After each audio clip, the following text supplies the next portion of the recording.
Hello.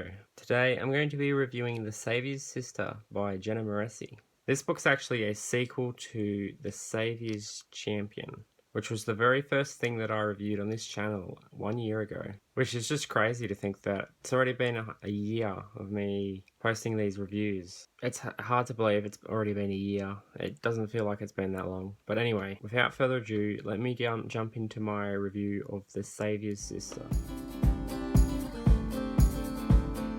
So The Saviour's Sister is a dark fantasy romance novel, and it's the second part in the Saviour's series, with the first book being The Saviour's Champion. However, this book, it takes place at the same time as The Saviour's Champion, and goes through the same set of events, except from a different character's perspective.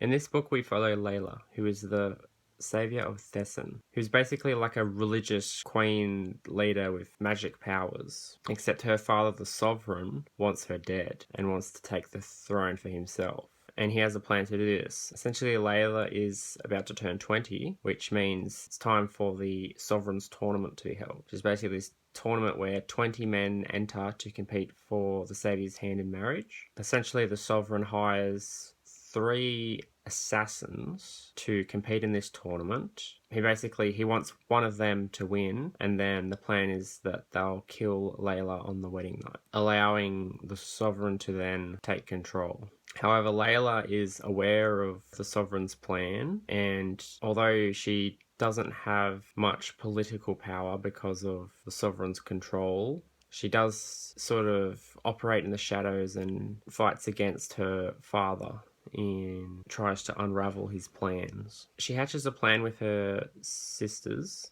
and basically has her sister Cosima pretend to be the savior, and then Layla pretends to be just a healer, and she infiltrates the camp where all the champions are to try and learn more about her assassins. And while she's doing this, she ends up meeting Tobias, and she ends up developing feelings for him. So that's the general setup. Throughout the course of the book, we follow Layla as she tries to unravel all of her father's plots and plans. And then also she ends up trying to spend more and more time with Tobias when possible, as they develop a romance.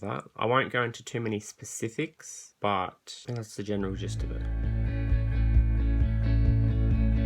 After having read The Saviour's Champion, there is something sort of interesting about getting Layla's perspective of the events. There are some events and even just like small little details that you read about in this book, and it's like, oh, okay, that's cool. That's a neat little connection. And also this book sort of helps to solve one of the big things that I didn't like about the first one. I didn't actually mention this in my review, but at the end of The Saviour's Champion, Layla is revealed to have been the real savior all along, because Tobias doesn't find out until like the second last chapter, which personally I didn't really like, because I felt like it sort of went against the themes and the message of the book, or at least my interpretation of it. It is interesting and compelling to see Layla have to try and navigate trying to keep her identity secret from these champions, and then also having to like keep up the charade because everyone not in her like close circle of friends is basically unaware that she is deceiving the champions. So it's really sort of tricky, and there's a lot of like suspense as they try and, navigate this charade. And I think it makes me like the twist at the end a bit more. So it was quite compelling, this sort of aspect of the story.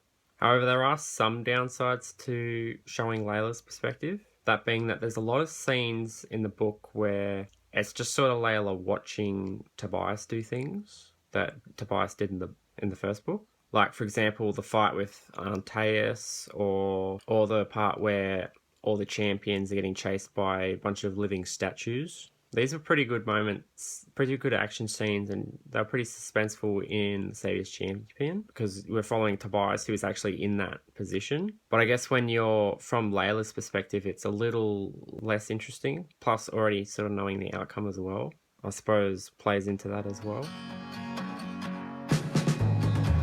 Another area where I thought this book sort of fell a bit flat was with the villains. Now, in The Saviour's Champion, the main antagonist was the Sovereign, or Brontes. he was like the big bad who was orchestrating, everything.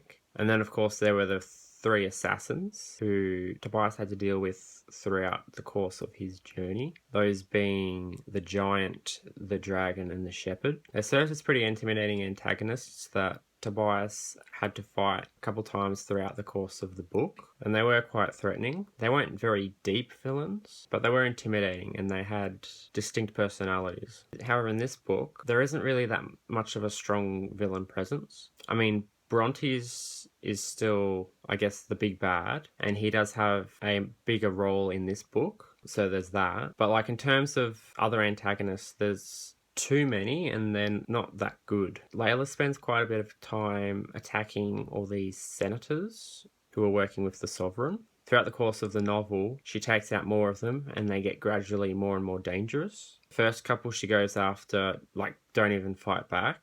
And then by the end, they're proving to be quite formidable foes. The problem is they're just so boring and they basically just have one fight each and then that's it. And they all sort of blur together. And the three assassins, although they're present in this book, they don't have as big of a role compared to the Saviour's Champion. And Layla herself doesn't really interact with them as much. They're more sort of Tobias's problem. There's also a twist villain at the end. I won't say who, but it was a very underwhelming final boss for Layla to deal with. Their motivations weren't really that strong and they weren't really that threatening at all, to be honest. And while Brontes is alright, he's clearly being set up to be the final boss of the series. And then there's another book in this series coming at some stage. I don't know if it's the final book or not, but presumably once the final book comes out, that will probably be when Brontes' story will be finished,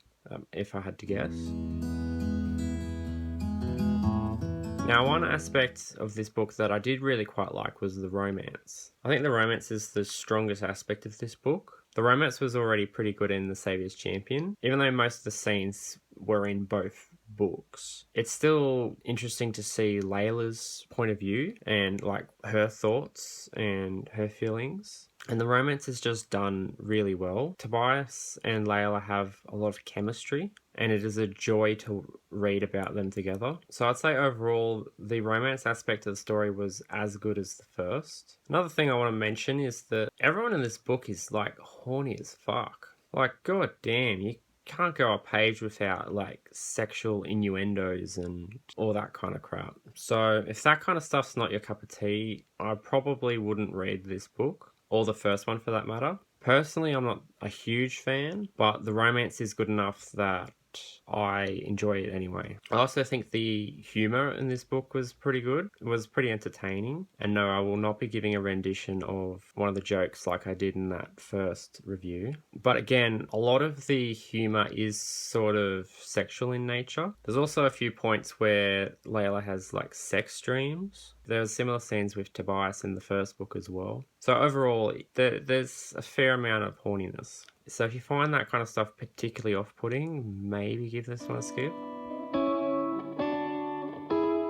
Overall, I did enjoy the book, but I did not like it as much as the first one. I think in my review of the first book, I believe I said it was my favourite book. And at the moment, that is still the case. Game of Thrones is close second. But I did overall enjoy the first one quite a bit. This one, however, while the romance aspect was still very strong, a lot of the other aspects were not as good in this book. So I think it was overall a bit of a downgrade from the first novel. Also, this book made me not hate the Proctor and Cosima quite as much as I did after reading the first one. So there's that. But yeah, that's my thoughts on The Saviour's Sister. I would recommend it only if you liked the first one. And even then, I'd say just be prepared. It's not quite as good. Now, the next book I'm going to be reviewing is Siege and Storm, the sequel to Shadow and Bone. I did a poll on my channel, I think a little while back, asking you guys which book series you wanted me to continue reviewing first. Shadow and Bone came out on top, so that will be the next book series I review.